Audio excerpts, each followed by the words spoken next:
Eh, Quiero felicitarles a todos los presentes en la sala, sobre todo a las mujeres, por su capacidad de estar ahí sentados durante horas y horas escuchándonos, sin mostrar la más mínima muestra de fatiga ni de cansancio. Realmente estamos abusando de su paciencia, ¿no? Quiero, por supuesto, agradecer esta oportunidad de dirigirme a todos ustedes, que es una oportunidad irrepetible, a las instituciones que han establecido y que han favorecido la creación de este espacio, que es único en España, a la Universidad de Jaén, a la Fundación Baltasar Garzón, al propio Ayuntamiento de Torres, y quiero también agradecer a los compañeros de mesa y de conferencia de esta mañana por tantas informaciones y tan valiosas informaciones que han compartido con todos nosotros sobre el fenómeno complejo de la discriminación racial, de la intolerancia, de la xenofobia, etcétera, que sí existe, efectivamente existe, como dirían los gallegos, las meigas existen, a ver las haylas, y la discriminación racial también existe en España y en Europa y un poco en todo el mundo también, ¿no? Yo quisiera cerrar un poco esta tremenda mesa redonda, inacabable, por el tiempo, pero muy fructífera, muy interesante en datos, en informaciones. Quisiera concluir un poco desde el punto de vista, si me lo permiten, del derecho, porque es mi campo de especialización, el derecho internacional de los derechos humanos, con algunas reflexiones un poco generales, más generales desde el punto de vista jurídico, y sobre todo con el planteamiento de algunas conclusiones y de qué podemos hacer ante esta situación que parece que está claramente diagnosticada de que efectivamente hay discriminación racial, mucha más de la que habitualmente aceptamos, incluso en nuestro país. Con este planteamiento, si me permiten, mi primera reflexión sería que existe odio en nuestras sociedades porque nuestras sociedades son tremendamente violentas. Es políticamente incorrecto decirlo así, pero estoy convencido de que es así. Somos y vivimos en sociedades muy violentas. Nuestra sociedad es muy violenta.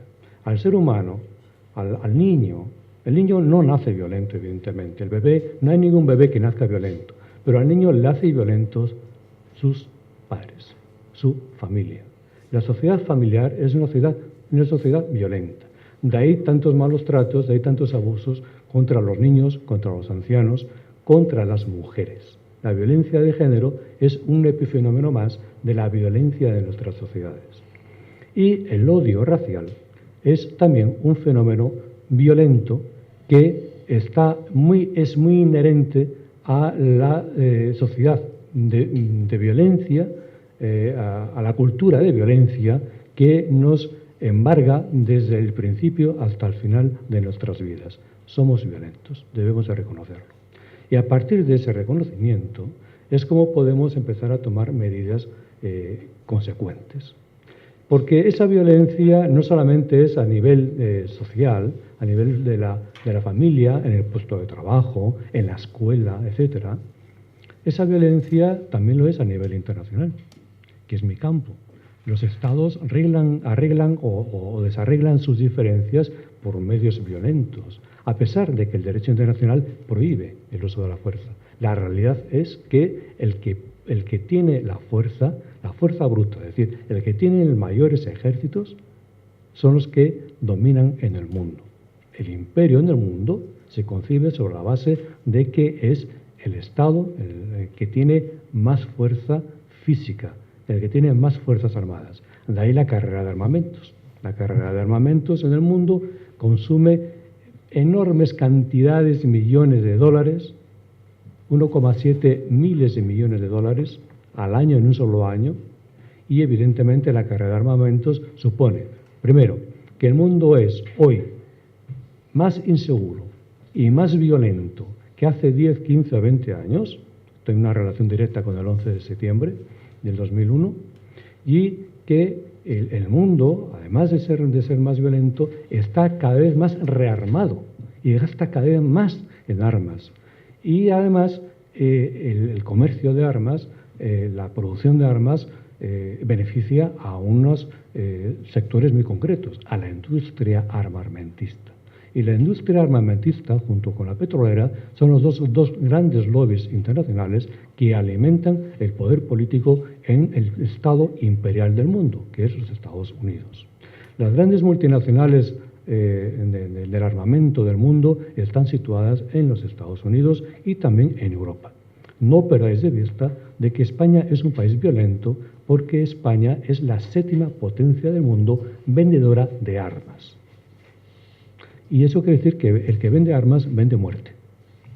Bien, somos violentos. Nuestras sociedades son violentas. Por consiguiente, nuestra apuesta desde el ángulo de los derechos humanos ha sido: trabajemos el derecho humano a la paz. Trabajemos la paz como un derecho humano. Esa ha sido nuestra apuesta como Asociación Española para el Derecho Internacional de los Derechos Humanos desde el año que se constituyó en el año 2004. Y así se redactaron varias declaraciones por parte de la sociedad civil bajo nuestro liderazgo, entre ellas la Declaración de Lorca, que ya mencionó Baltasar antes, y la última que redactamos fue la Declaración de Santiago sobre el derecho humano a la paz del año 2010. La llevamos a las Naciones Unidas y estamos en pleno proceso de codificación de una futura Declaración Universal del Derecho Humano a la Paz. Yo creo que las mujeres, aunque también estáis cansadas, sois las que estáis mejor situadas, y sois mayoría en esta sala, para entender la importancia de la paz como elemento motor de las relaciones sociales. Porque las mujeres estáis especialmente diseñadas como seres humanos para entender la paz, porque sois las que más sufrís la violencia social, la violencia institucional y la violencia de género. La paz, entonces, como la hemos concebido desde el punto de vista jurídico en la Declaración de Santiago, dice ya muy claramente, desde el artículo 1, que las personas, los grupos y los pueblos y toda la humanidad tienen el derecho inalienable a una paz justa, sostenible y duradera. Que los estados, además, son los principales, individualmente o en conjunto, como parte de organizaciones multilaterales, son los principales deudores del derecho humano a la paz, y que este derecho se deberá realizar sin distinción alguna y sin discriminación por razón de raza, descendencia, origen nacional, étnico, social, color, sexo, orientación sexual, edad, idioma, religión o convicción, opinión política o de otro tipo, posición económica o patrimonio, diversidad funcional o mental, estado civil, nacimiento o cualquier otra condición.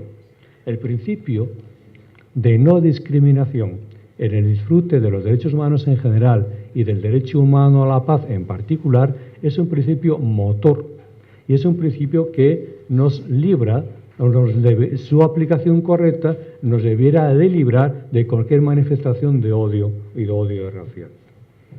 Por eso es por lo que también a continuación se dice, enseguida en la Declaración de Santiago, que todas las personas y los pueblos sujetos a agresión, a genocidio, racismo, discriminación racial, xenofobia y otras formas conexas de intolerancia, así como el apartheid, el colonialismo y neocolonialismo, merecen una atención especial como víctimas de violaciones del derecho humano a la paz.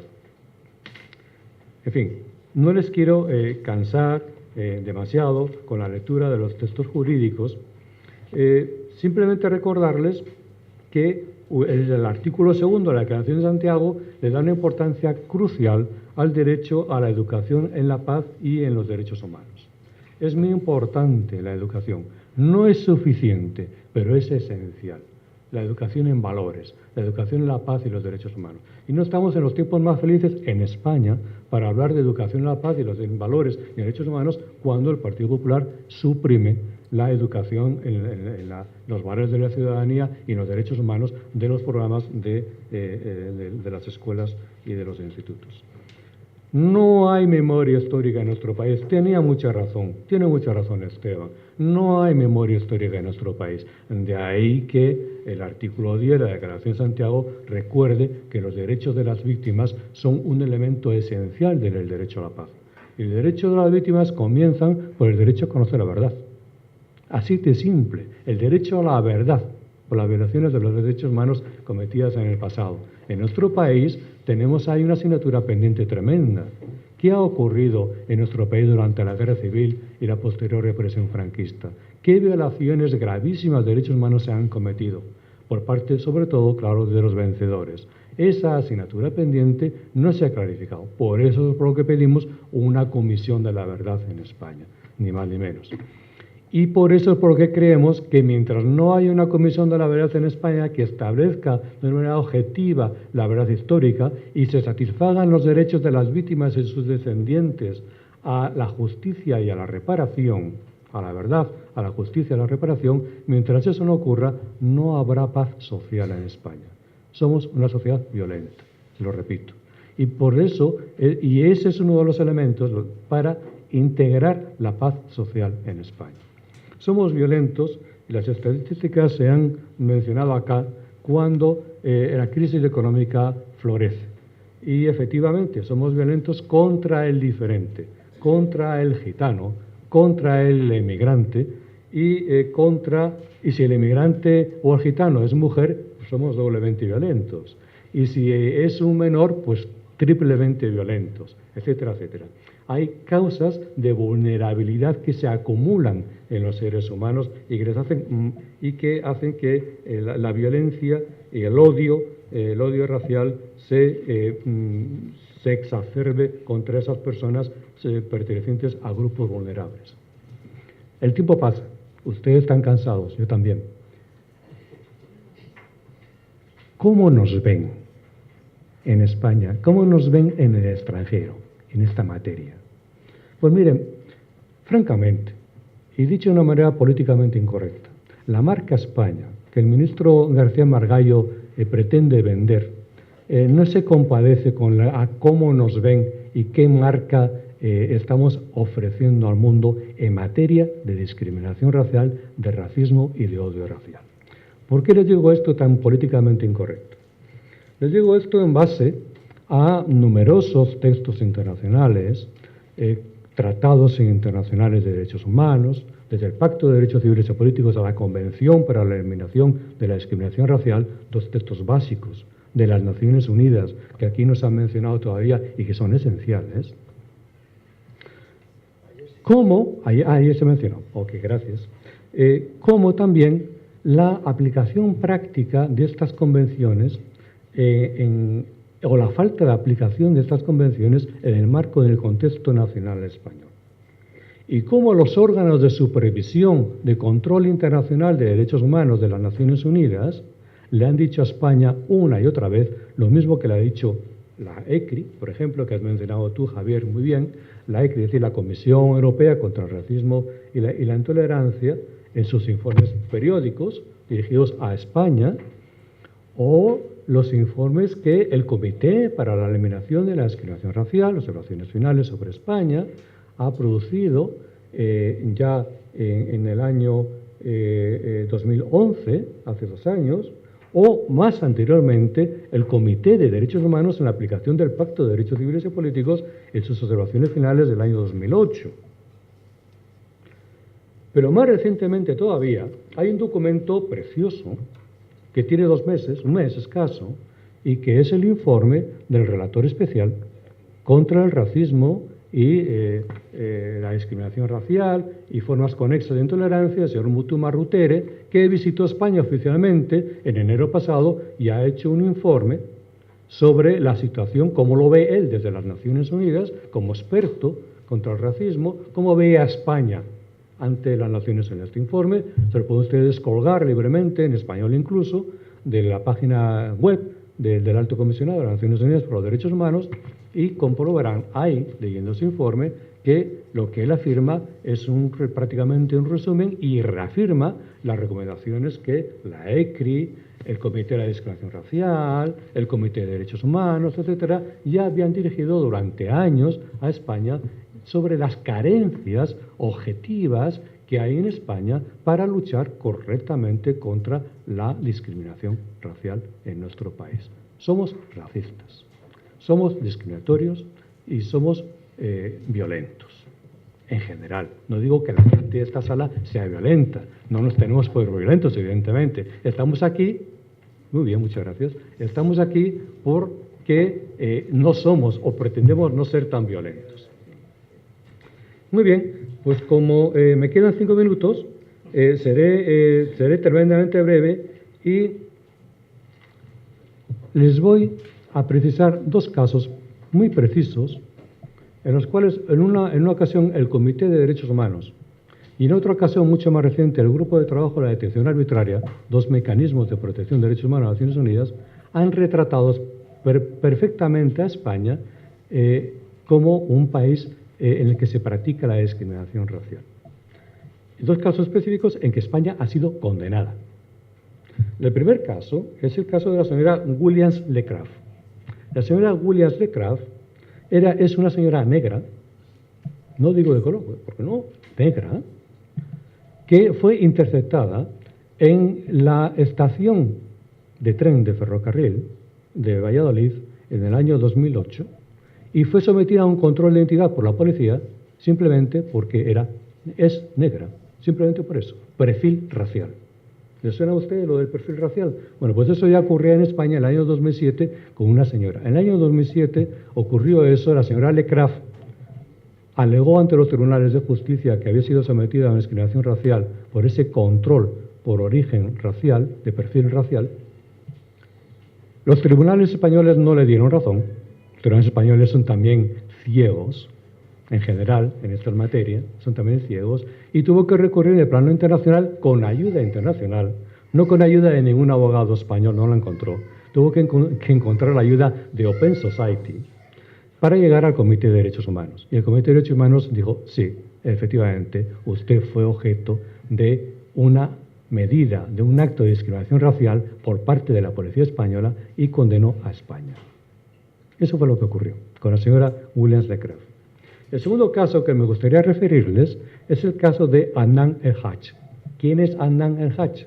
Pues es un chico marroquí, como otros tantos, de 23 años, que fue objeto de una redada también de perfil racial, organizada en Madrid por la Policía de Madrid, que tú sabes, Esteban, que se hace todos los días prácticamente en Madrid, y fue detenido por la policía. Se le hizo el control de identidad, se mostró o se vio que no tenía los papeles en regla, no estaba documentado, y al CIE de Aluche, al Centro de Internamiento de Extranjeros de Aluche. En el Centro de Internamiento de Extranjeros de Aluche, este chico, en una de sus primeras noches en que estuvo internado, entraron como a las 5 de la mañana los policías en su celda, o en su habitación, y que compartía con otro chico marroquí, de más o menos la misma edad, y a las 5 de la mañana llegaron diciéndole al colega que se lo llevaban, que iba a ser expulsado. Y a este chico no se le ocurrió mejor cosa que decirles o rumorear por lo bajo, sois unos racistas. Le sacaron violentamente de la celda, o de la habitación, 5 policías españoles, de la Policía Nacional Española, le colocaron fuera de la cobertura de las cámaras de vídeo que cubren una buena parte de los locales comunes de Aluche, del centro del CIE de Aluche, y debajo del hueco de una escalera le propinaron una paliza brutal. 5 policías a este pobre chico. No lo mataron de milagro, pero el pobre chico pasó la noche en su celda llorando y quejándose de sus heridas. Tan grave fue la conmoción social que produjo dentro del CIE que a la mañana siguiente nadie quiso desayunar, poniéndose en huelga de hambre. Nadie, ninguno de los internados quiso desayunar. Bien, tantas cosas les podría contar. El caso es que ese mismo día, al día siguiente, fue expulsado, fue colocado por la Policía Nacional en el ferry de Algeciras, creo, y expulsado a Marruecos, y nunca más se supo de él. Evidentemente sin embargo, hubo la posibilidad de que una abogada de Pueblos Unidos le tomara la declaración, y a partir de ahí pudimos llevar el caso ante el Grupo de Trabajo de Detención Arbitraria. Este grupo de trabajo condenó a España por detención arbitraria. En primer lugar, por detención arbitraria de Adnan El-Haj en Aluche, porque evidentemente la detención en un centro de internamiento de extranjeros de una persona que no ha cometido ningún tipo de delito, por muy extranjera que sea y muy irregular e indocumentada que sea, no se permite en derecho internacional, es una medida discriminatoria y es por lo que entendemos que los CIEs deben de ser abolidos, cerrados inmediatamente, y no debe haber un día más de CIES ni en España ni en Europa, porque recuerden ustedes que el problema de los CIES no solamente es español, es que la Directiva de la Vergüenza del 2008 de la Unión Europea permite tener en esas condiciones detenidas a personas hasta por año y medio. Año y medio. En España nos quedamos 60 días, pero año y medio ya es monstruoso. La impunidad de los torturadores de Adnan el-Hajj fue una vez más mantenida, y lamentablemente el Estado español concurrió ante el grupo de trabajo de detención arbitraria con una serie de alegaciones que el grupo de trabajo no aceptó, y la condena está ahí para quien la quiera leer. Bien, el caso de Adnan el-Hajj lo llevamos nosotros, nuestra asociación personalmente, pero lo que les quiero decir con estos dos casos es que, teniendo en cuenta de que los fenómenos racistas en España son miles, y que solamente dos casos han podido ser denunciados en el plano internacional en los últimos 5 o 7 años, quiere decirse que hay unas enormes carencias legislativas, institucionales y de políticas públicas en España en la lucha contra el racismo y el odio racial. Y quisiera terminar, para respetar el tiempo que se me ha concedido, quisiera terminar al menos con un par de conclusiones que les ponen a ustedes de relieve cómo es posible mejorar notablemente en la protección contra el racismo y el odio racial en España. En primer lugar, España tiene que ratificar urgentemente la Convención de las Naciones Unidas sobre los Derechos Humanos de los Trabajadores Migrantes y de sus familiares, lo mismo que cualquier otro Estado miembro de la Unión Europea. En segundo lugar, España debe de ratificar también urgentemente el protocolo adicional a la Convención sobre crímenes en el marco cibernético. También es muy importante, es esencial. En tercer lugar, y en el plano incluso a nivel constitucional español, dése en cuenta de que tenemos una carencia enorme que ha sido objetivada claramente por todas las instituciones internacionales a nivel constitucional, y es el artículo 14 de la Constitución. El artículo 14 discrimina por razón de origen nacional a las personas en su derecho inalienable a la igualdad ante la ley, porque es un derecho que atribuye únicamente a las y a los españoles, pero no a los extranjeros, el derecho a la igualdad ante la ley. Y eso es esencial, porque mientras esa discriminación esté autorizada en el ámbito a nivel constitucional, nuestros jueces seguirán refiriéndose al artículo 14, como ha hecho el Supremo y el Constitucional, al artículo 14 de la Constitución para justificar medidas discriminatorias. Por consiguiente, tenemos que modificar el artículo 14 de la Constitución y acomodarla a las exigencias internacionales, acomodarlo al principio de no discriminación del Pacto de Derechos Civiles y Políticos o a la definición de discriminación racial que contiene el artículo 1 de la Convención sobre la Eliminación y la Discriminación Racial, y que es lo que le falta a nuestro Código Penal también. En fin, tiene que haber una ley de igualdad de género y de trato que quedó en el tintero en la anterior legislatura y que en el año 2012 la legislatura actual rechazó con una actual mayoría del PP. Y señores, sé que tengo que terminar, pero voy a terminar con una guinda. Y la guinda es el decreto de ley del 2012. El decreto de ley del 2012, que permite discriminar también en el acceso a los servicios básicos de salud por razón del origen nacional de las personas, ha conducido en menos de un año a retirar la tarjeta sanitaria en España a más de 800.000 personas, 870.000 personas según un informe de hace 10 días de Amnistía Internacional. Todas ellas, claro, ninguna de ellas europea, por supuesto, todas ellas árabes, negras o latinoamericanas. Esa es la triste realidad. Esa es la triste realidad. La ley, o el decreto ley, con esto termino, el decreto ley del 2012, Recuerden ustedes que es un decreto ley aprobado a propuesta de la ministra de Sanidad de este país, la señora Ana Mato, y que en la defensa de ese decreto ley tuvo un discurso claramente xenófobo y racista contra los inmigrantes en España. Esa es la situación que vivimos en España. Esa es la situación. Si a nivel máximo de Consejo de Ministros se permiten discursos racistas, a nivel de ministra de Sanidad se permiten discursos racistas, evidentemente lo de Plataforma per Catalunya es una tontería. Es una tontería. Es que el PP y CiU, etcétera, y todos los partidos políticos en general, en la medida en que son máquinas electorales antidemocráticas, en su funcionamiento interior, son puras máquinas electorales, van a contar los votos. Y si ser racista da votos, pues seamos racistas. Muchas gracias.